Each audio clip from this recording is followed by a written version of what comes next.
ناظرین کرام، اب وقت ہوا ہے پروگرام صدائے قرآن میں ذکر صاحب قرآن کا، اور آج ناظرین کرام میں آپ کے سامنے رکھنا چاہتا ہوں کہ نبی کریم صلی اللہ علیہ وآلہ وسلم فدا کا امی و ابی، میرے ماں باپ آپ پہ قربان، دنیا جہان کی تمام عزتیں آپ پہ قربان، دنیا جہان کی تمام حرمت آپ پہ قربان،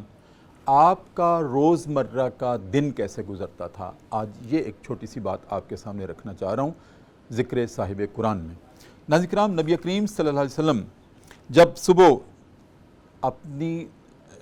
نماز کے ساتھ، فجر کی نماز کے ساتھ دن کا آغاز فرماتے تھے تو آپ نماز پڑھانے کے بعد، فجر کی نماز پڑھانے کے بعد وہیں مسجد نبوی میں بیٹھ جایا کرتے تھے آپ، اور جب بیٹھ جاتے تھے تو صحابہ ارد گرد آپ کے بیٹھ جاتے۔ یہ وقت آپ کا صحابہ کے لیے ہوا کرتا تھا، ان کی دلجوئی کے لیے ہوا کرتا تھا، ان سے باتیں کرنے کے لیے ہوا کرتا تھا،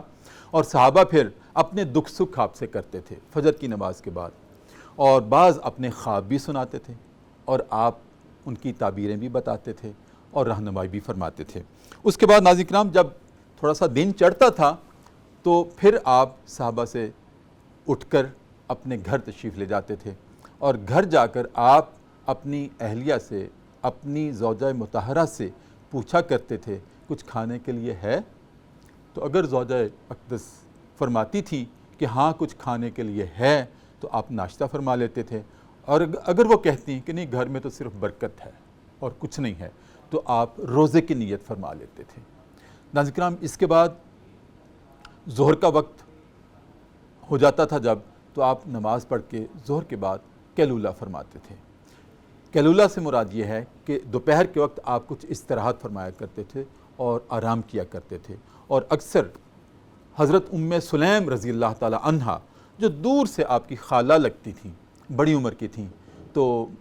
شفقت فرماتے ہوئے ان کے گھر تشریف لے جاتے اور وہاں جا کر آپ تھوڑا سا آرام کرتے، اور حضرت ام سلیم رضی اللہ تعالی عنہا آپ کو چمڑے کا بستر بچھا کے دیتی تھی، اور اس نیت سے کہ یا رسول اللہ جب آپ اٹھتے ہیں تو میں آپ کے پسینے کے قطروں کو شیشی میں ڈال لیتی ہوں، پھر ان کو عطر کے طور پہ استعمال کرتی ہوں۔ ناظرین کرام، اس کے بعد عصر کے بعد آپ اپنی ہر زوجہ کے گھر میں جایا کرتے تھے اور ان کی خیریت معلوم کیا کرتے تھے۔ جو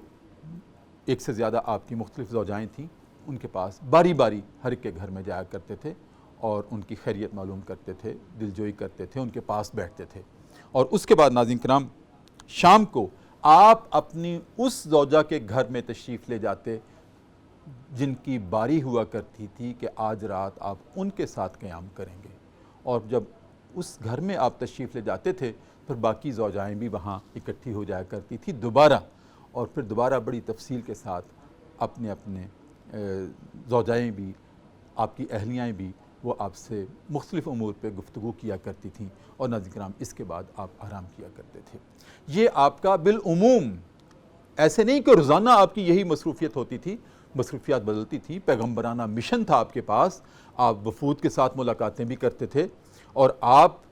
مسجد نبوی میں صحابہ کو تدریس بھی کرتے تھے، قرآن کی وحی، اس کے رموز بھی آپ کھول کے رکھتے تھے، لہٰذا میں نے تو ایک جنرل کہ آپ کا ایک روز نامچہ ہوا کرتا تھا، جو روٹین ورک جس کو ہم کہتے ہیں، روٹین میٹر جس کو ہم کہتے ہیں، کہ اس طرح سے آپ کا دن گزرتا تھا، اور درمیان میں اگر کوئی دوسری مصروفیت آتی تھی وہی بھی آتی تھی، اور وہ وہی پھر صحابہ کو ڈکٹیٹ بھی کروایا کرتے تھے، کاتبین وہی صحابہ اکرام کو لکھوایا بھی کرتے تھے۔ تو ایک عام، جسے ہم کہہ سکتے ہیں عمومی انداز میں، یہ آپ کا